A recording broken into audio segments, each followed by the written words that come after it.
wabarakatuh. Om Swastiastu, Namo Buddhaya, Sugeng Rahayu, salam sejahtera untuk para sahabat dapur Jawa. Kali ini bagaimanakah makhluk astral di samping kalian? Sekarang giliran zodiak, habis Gemini, Cancer ya.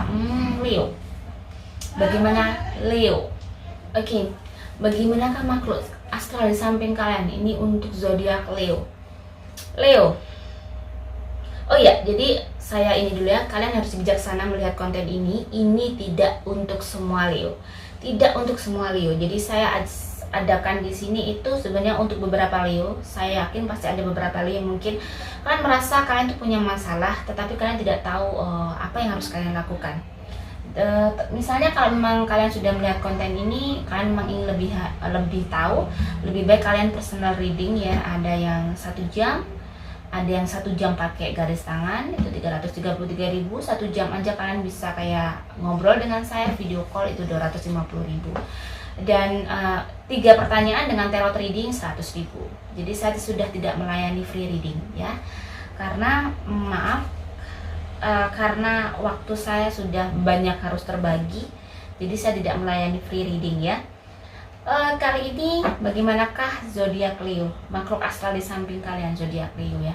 Dan ini sekali lagi tidak untuk semua Leo, tidak untuk semua Leo ya. Jadi jangan sampai kalian salah paham dan kalian harus bijaksana untuk melihat konten ini. Semoga ini bisa bermanfaat. Saya sajikan ini ya. Oke, tamu pertama ya, tamu pertama.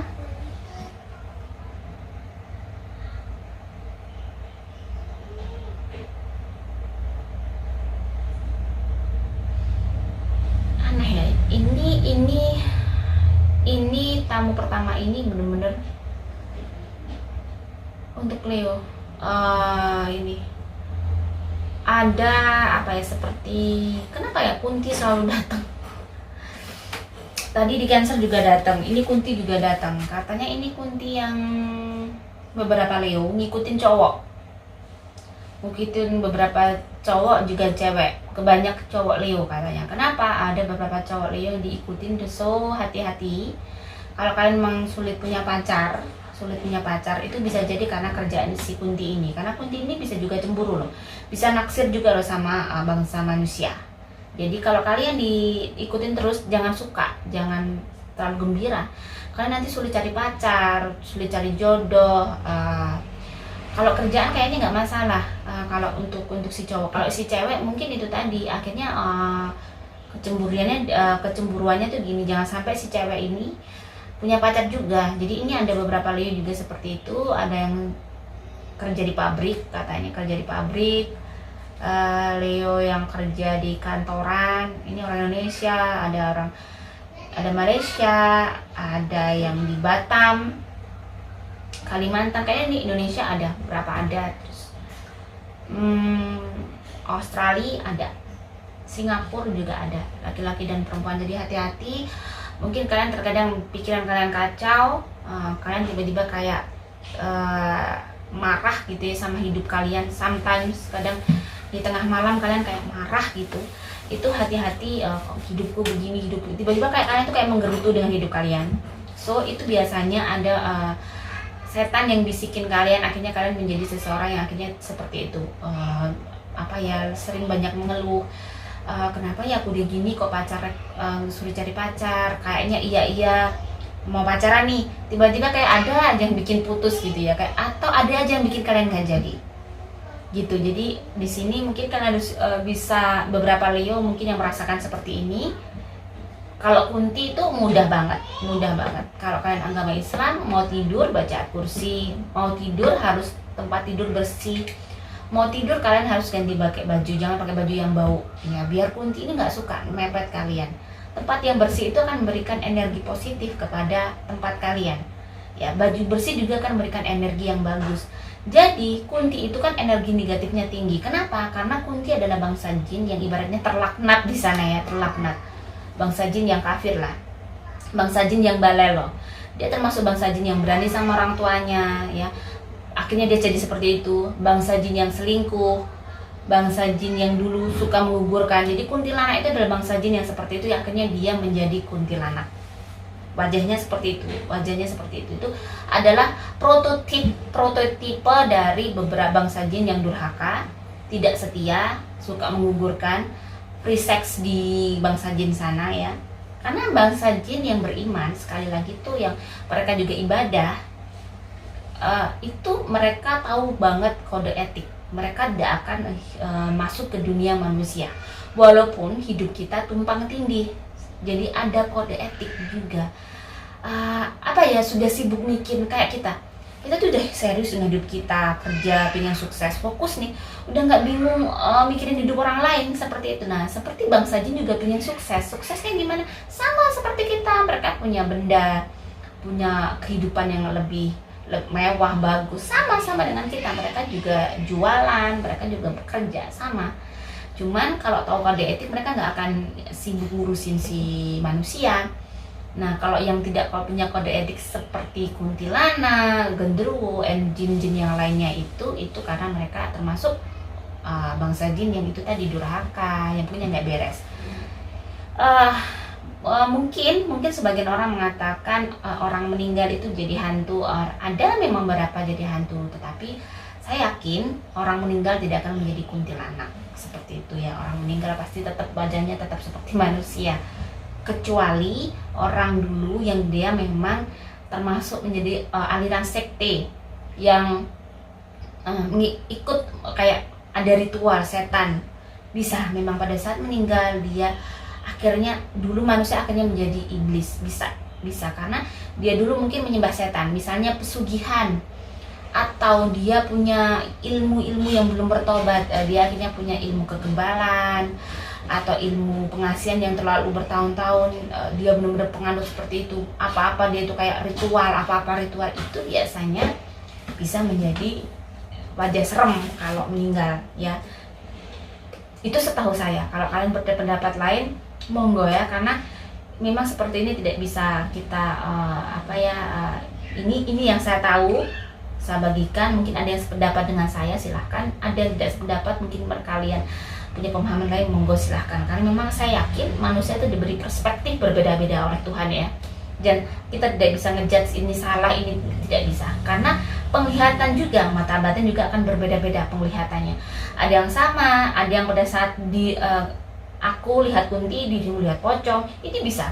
Karena kenapa? Kita mungkin punya dimensi sendiri, si manusia satunya punya dimensi sendiri. Nah, ada hikmah tersendiri untuk apa yang kita lihatkan. Jadi gitu, bisa jadi seperti itu. Jadi memang tidak mutlak. Sekali lagi ini tidak mutlak. Jadi kunti ini yang Leo tadi hati-hati, yang perempuan juga. Mungkin yang perempuan dia juga bisa ngedeketin orang yang jarang keramas. Perempuan yang jarang keramas. Dia suka banget. Dia sudah kayak magnet katanya. Kalau misalnya dia orang yang jorok-jorok, jarang keramas gitu, dia akan seperti magnet ngikutin kalian walaupun nggak dia ngirim. Jadi kunti itu nggak usah dikirim, dia akan nempel sendiri. Pada saat kita juga berani sangat sering mungkin cekcok sama mamah kalian, ibu kalian, itu kunti bisa nempel. Nah, terkadang bisa mengganggu cita-cita kalian ya. Jadi kalau misalnya kalian punya cita-cita nih, ini kok nggak lulus, ternyata itu lagi. Makanya kita harus memperbaiki pada saat kita masuk ke kayak universitas, biar kita harus baik-baik nih sama orang tua. Kalau bisa minta maaf. Jadi benar-benar jangan sampai kalian bikin sakit hati orang tua. Pada saat kita ingin berani sama orang tua itu sebenarnya kita kayak tiba-tiba langsung berani, itu langsung ada kunti di samping. Kunti itu kayak langsung magnet. Temanku ini ya, temanku, kita segrup nih, kita segeng gitu, biar sama-sama seperti dia nanti kalau ini meninggal gitu kan. Jadi kalian harus benar-benar be careful, harus hati-hati ya. Dan kunti juga akan suka nempel ke orang yang suka berbohong, suka mengada-ngada. Mungkin teman Leo ada yang seperti itu. Ini kok suka berbohong, dan akhirnya kan bete banget ya. Dia udah ketahuan masih suka berbohong terus. Itu juga kunti itu bisa nyangkut tuh, kunti genderuwo itu nyangkut. Dan ini ada temannya Leo seperti ini nih, temannya Leo ada yang seperti itu, yang suka bohong, suka mengada-ngada, jadi suka mengarang cerita padahal sebenarnya tidak seperti ini. Itu hati-hati dengan teman-teman seperti itu, karena biasanya dia tuh hidupnya sulit, pacar juga sulit, semuanya rumit gitu ya. Ini untuk pelajaran kita. akhirnya si setan-setan itu juga suka nempel sama mereka, akhirnya tambah chaos, tambah kacau mereka. Karena itu tadi, bangsa jin bisa masuk ke saraf karena mereka gaib, bisa bisikin kita walaupun pada saat kita tidak merasa dibisikin. Tiba-tiba kayak kita punya pikiran jelek, ini harus begini ya, kok begini ya hidupku, Tuhan nggak ini lah, ibuku nggak adil nih, mamaku nggak adil, aku terus yang disalahin, ini kunti langsung nempel ke kalian. Seperti itu. Jadi itu benar-benar pada saat kita marah, itu kita memunculkan energi negatif pada kita. Tidak mungkin dong manusia tidak marah, Mbak, pasti kalian begitu, iya. Tetapi pada saat kalian marah, kalian tiba-tiba harus ingat, so cooling down, kalian bisa calm down. Jadi kalian harus ngempet, harus menahan diri agar tidak memaki-maki orang dengan kata-kata yang tidak jelas gitu ya. Jadi benar-benar kalian harus bisa menahan diri biar lebih cool, lebih ini, karena takutnya itu ya orang marah itu akhirnya kebablasan, banyak kebablasan. Oke, selanjutnya, jadi kalau untuk kunti tadi intinya kalian harus banyak bebersih, hanya baca-baca doa. Kalau di Islam ayat kursi ya ba'da maghrib, khususkan ke kalian sendiri, kayak healing terapi sendiri, itu insya Allah bisa. Kunti nggak akan suka dengan orang yang suka banyak-banyak doa, apalagi itu istiqomah rutin setiap hari. Selanjutnya ini ada rambut panjang banget, bukan kunti tapi rambut panjang banget ini ya, kayak kepala gitu. Nah ini biasanya yang menghantui orang-orang, ini biasanya di pohon jambu. Biasanya ini perempuan tapi biasanya kelihatan kepala doang gitu ya. Ini perempuan, ini bangsa jin ya, biasanya sundel bolong, ini sejenis, kadang bisa jadi dia suka di pohon besar. Kalau rumah kalian ada pohon besar, ada pohon jambu, ada pohon asem, ini ada beberapa kalian mungkin merasa rumah kalian benar-benar kacau, hati-hati nih, ini walaupun itu di luar rumah, hati-hati, ini bisa bikin kalian gak nyaman atau bikin orang yang tinggal di rumah kalian tuh gak kerasan. Kalian mungkin kerasan, nggak masalah, no problem dengan rumah kalian, tapi terkadang sometimes orang itu merasa kayak rumah ini kok serem banget ya, rumah kamu serem banget. Jadi kadang kayak ada saudara itu nggak kerasan gitu ya, nggak merasa nyaman tidur di tempat kalian. Nah jangan dibiarkan, walaupun mereka hidup di luar rumah kalian, ini ya ada pohon besar, pokoknya ini pohon yang sangat besar suka gitu. Jadi kalau pohon kecil gitu nggak suka, di pohon-pohon besar di depan rumah kalian itu bisa mereka tinggal di tempat-tempat seperti itu. Nah caranya gimana nih ngilanginnya, Mbak, biar mereka itu nggak ganggu, biar mereka itu punya kode etik, walaupun dia tinggal di situ tetapi nggak ganggu gitu, karena energinya pasti kerasa kalau ganggu. Kalau nggak ganggu itu nggak mungkin energinya bisa kerasa. Jadi kalau energi sampai kerasa itu berarti kita terganggu. Jadi seperti rumah terasa kayak ini kok serem ya rumah ini, itu mengganggu sebenarnya. Energi mereka itu kita akan merasakan itu dan itu akan mengganggu kita, mengganggu kehidupan kita.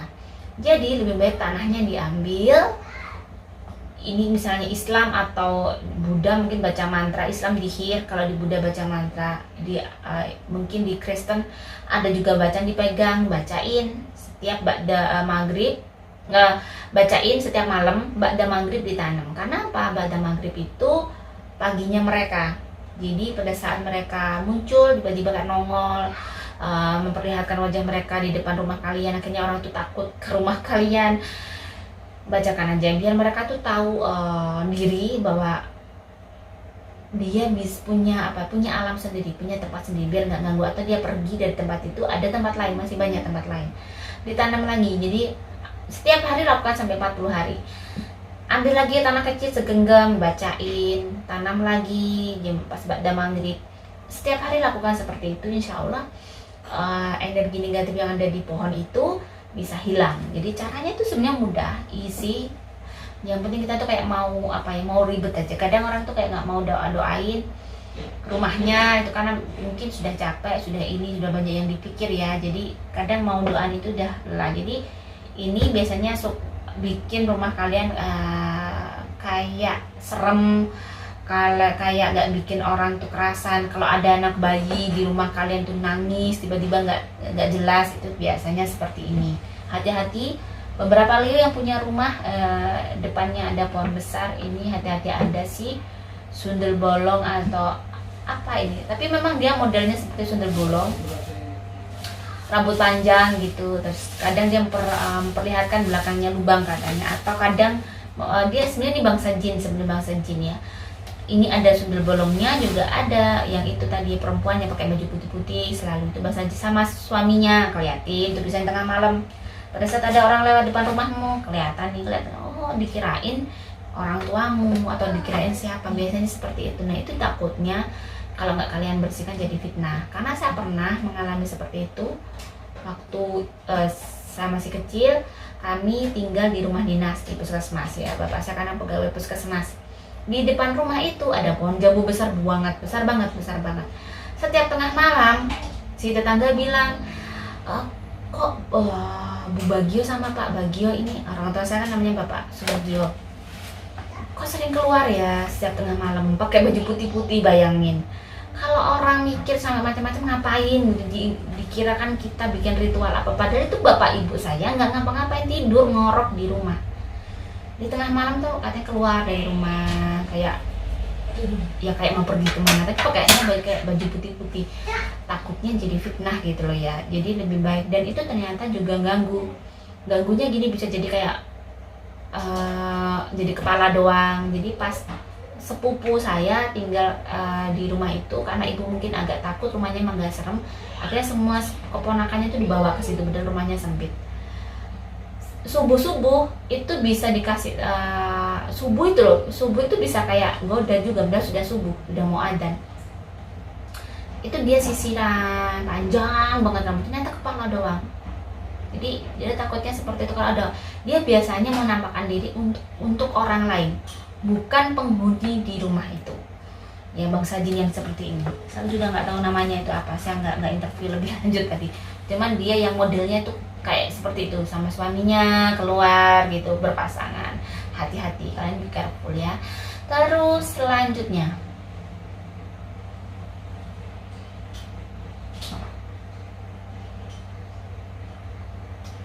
ini kakinya panjang banget, banyak banget kayak laba-laba, tapi setan.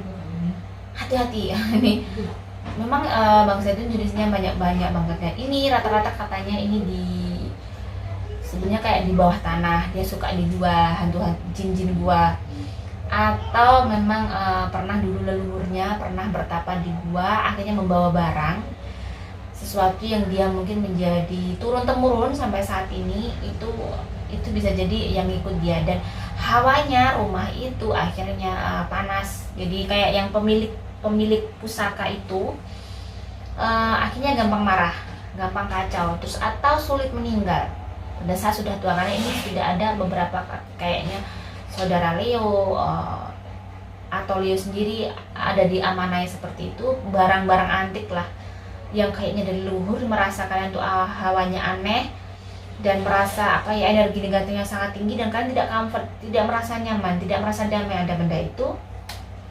Ini bendanya biasanya lebih ke kayak keris, tombak, ada cincin ya, hati-hati. Nah ini dia hasil bertapa di gua. Nah ini jinnya ada yang ngikut, mungkin begini katanya.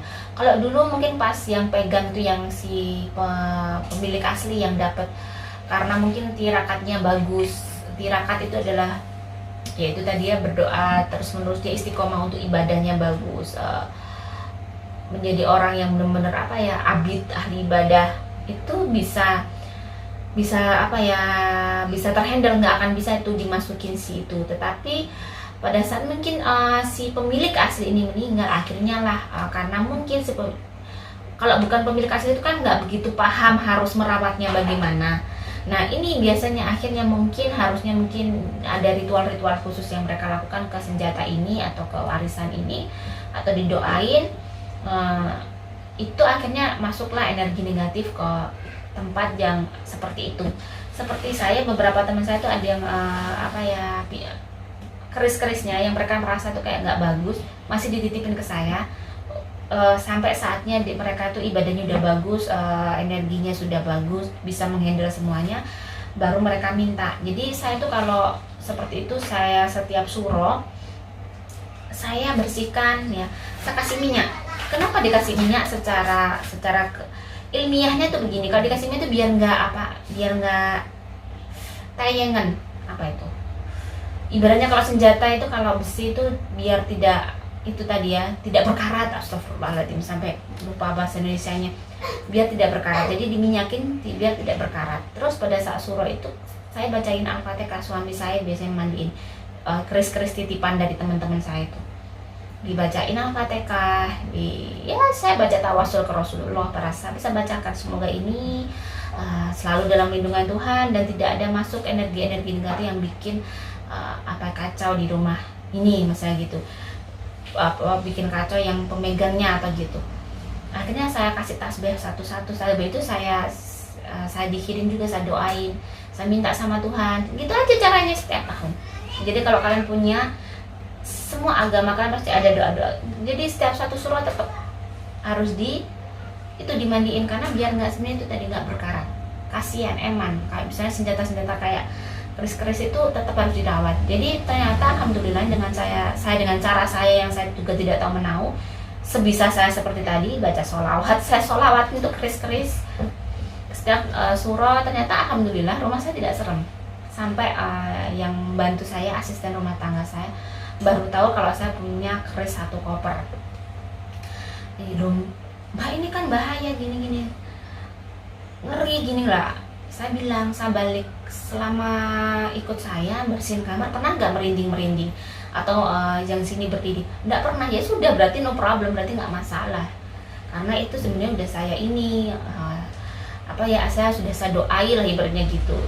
Dan itu merasakan, oh iya ya, masuk kamarnya Mbak Nawang itu tidak yang serem, enggak, karena itu saya taruh koper aja, nggak saya pajang, karena itu bukan milik saya juga. Cuman setiap satu surah, karena setiap satu surah itu memang dipercaya untuk bagus, hari itu memiliki energi positif, bagus untuk melakukan kayak membersihkan sesuatu yang itu tadi, keris-keris yang dari gaib. Atau dulu memang keris-keris itu kan membuatnya juga pakai ritual. So hari baik pun diperlukan untuk memandikan mereka. Jadi sebenarnya ini bukan seperti syirik, no, bukan. Ini lebih kayak kita menghargai. Kalau syirik, pastinya ini saya sudah nggak usah sholat dong, saya pakai aja keris, saya bawa kemana-mana, saya sudah kaya, seperti itu. Jadi terkadang orang bilang, ih syirik itu sebenarnya apa sih makna syirik? Syirik itu adalah menyekutukan Tuhan, yang bikin melakukan sesuatu yang bikin kita itu akhirnya Tuhan itu nomor 2. Kalau selama saya sendiri ya, saya itu sangat meyakini Tuhan saya. Saya sangat sayang sama Tuhan saya, sehingga rasa sayang saya dengan Tuhan saya itu sampai saya itu setiap hari saya minta maaf ke ibu saya, ke suami saya. Kenapa? Saya buktikan kepada Tuhan bahwa saya punya rasa hormat saya kepada Tuhan itu dengan cara saya tawadu. Saya menghormati orang tua saya, suami saya itu. Terus saya juga nggak berani meninggalkan sholat 5 waktu, karena itu cara saya untuk menghargai Tuhan saya, seperti itu. Jadi misalnya syirik itu gimana? Jadi pada saat saya ada, apalagi kita hidup di Jawa, pasti akan banyak keris-keris seperti itu ya, banyak hal ornamen yang seperti itu. Namanya kita sejarah itu sangat penting ya. Jadi kadang ini keris ini dari kakek dulu perolehnya begini, karena dia pernah menjadi mungkin tentara begini, itu ada sejarahnya, ada story-nya, ada ceritanya.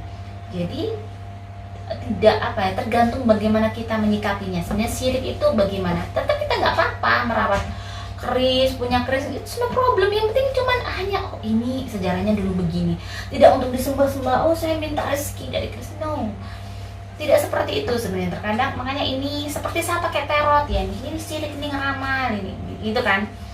Sebenarnya ini mudah dipelajari, bisa dipelajari, seperti kayak energi di bawah alam sadar kita tiba-tiba ambil aja, karena ini ada memang energi yang memang kita terkadang tiba-tiba kayak punya film ini, ternyata kata-katanya kok cocok ya. Sebenarnya ini semua juga bisa dipelajari. Mungkin kalau saya punya indera keenam, karena mungkin itu bonus dari Tuhan, sehingga pada saat saya, walaupun saya membuka tebaran kartu, aura kamu begini, saya sepadukan dengan itu. Dan ini juga biar kalian juga bisa lebih lebih connect, gambarnya sekian begini. Karena akhirnya biar kalau ada visual itu lebih kayak meyakinkan ya, sesuatu lebih kayak entertaining, ngerti? Jadi seperti itu. Jadi syirik itu tergantung perspektif masing-masing ya. Jadi saya tidak memaksa untuk orang mengatakan saya benar, tapi itu pendapat saya. Mungkin kalau sahabat-sahabat memang mengiyakan, bismillah, alhamdulillah ya, karena ini pandangan yang saya terima, yang saya pelajari selama ini. So hati-hati kalau untuk seperti itu. Kalian itu tadi saya sarankan untuk dibersihkan setiap surah dan bacakan dengan doa-doa yang kalian tahu dan kalian yakini. Jadi tidak usah pakai mantra-mantra khusus, nggak usah. Yang penting sebenarnya gini, simple kok. Kita tuh baca doa apapun itu bisa terkabul. Ya, doa apapun aja, Bismillah, Bismillahirrahmanirrahim, Bismillahirrahmanirrahim aja, misalnya seperti itu. Itu tergantung keyakinan kita, mantapnya hati kita. Tuhan itu selalu melihat hati kita. Ada orang yang hanya bisa sholat dengan baca Al-Fatihah aja itu turut diterima dan dia akhirnya bisa umroh. Itu pun karena Tuhan tahu orang ini dari kecil nggak pernah diajarin sholat, taunya hanya baca Al-Fatihah. Saking ingin menyembah Tuhan, saking inginnya dia beribadah, dia hanya baca Al-Fatihah aja. Kalau dipikir secara syariat itu memang nggak benar, tapi kalau dipikir lagi secara ke atas, intinya Tuhan itu kan sebenarnya kita tuh menyembah Tuhan karena ingin merasakan menyebut asma Tuhan ya, menyebut Tuhan, merasakan bahwa kita menyadari bahwa kita itu ciptaan Tuhan, apa-apa diatur Tuhan, lebih kayak memasrahkan diri. Kalau memang caranya orang tuh yang bisa itu ya kita nggak bisa maksakan. Yang penting dia mau beribadah dulu, dia mau sholat dulu gitu ya. Sebenarnya itu kadang kita harus bisa fleksibel, kita harus bisa melihat bagaimanakah personalnya orang ini, latar belakang orang ini. Jangan langsung kalian kita ngejudge seseorang ini salah, ini salah. Terkadang apa yang kita bilang salah belum tentu salah di mata Tuhan. Jadi jangan mudah untuk kita menyimpulkan sesuatu. Jangan mudah menyimpulkan sesuatu, karena saya sangat yakin banyak hal yang mungkin kita tidak tahu di dunia ini. Terkadang orang tuh kelihatannya buruk, ternyata baik di hadapan Tuhan. Sangat seperti itu. Jadi begitu. Tadi ya kerisnya di itu tadi seperti yang saya lakukan. Oke, selanjutnya ada seperti pocongnya rumah kalian yang ada jualan Cancer, yang mungkin ada yang jualan, ada pocongnya. Ini beberapa mungkin ada sesuatu yang bikin kalian aneh ya, mungkin karena pandemi juga. Tetapi misalnya karena pandemi kalian merasa tetap aja rame, tiba-tiba kalian sepi. Yang punya toko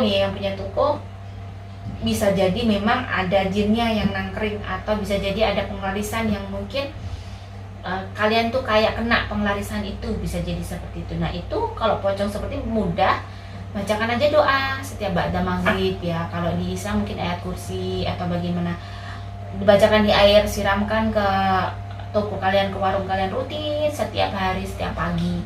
Malamnya dibacain, paginya disiramin. Mau buka lapak itu disiramin. Tapi kalau zaman sekarang kayaknya sudah banyak online ya, jadi kayak toko-toko itu sudah jarang, cuman masih ada sih orang yang punya toko ya, banyak. Cuman kebanyakan enaknya tuh kalau online sulit dipasangin seperti tanah kuburan atau apa biar sepi, sulit. Kalau online tuh enaknya ya.